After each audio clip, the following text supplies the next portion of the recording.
รับแง่นี้ของเธอเป็นคือที่ชุดจงเราสรุปการสัมผัสไปย้อนแง่เงี้ยเสร็จสภาพในตัวมันนะครับการเป็นโซเวียตการที่เป็นอย่างไรครับที่จะมีงานของตัวเป็นของเป็นอะไรสมัยวิชาเป็นอาชีพกับมาในของเราตั้งแต่ที่มาสู่ชีวิตสมัยเด็ก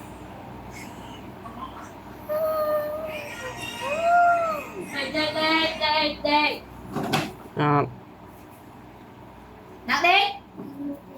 thêm lên luôn Dạ đơn. bảo rồi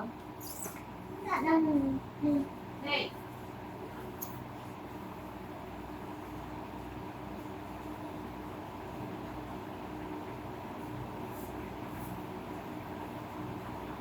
đây còn đây này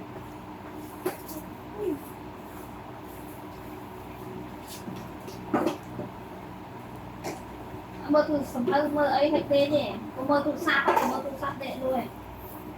nhom nhom có bông thơ ấy bông ca sọc xám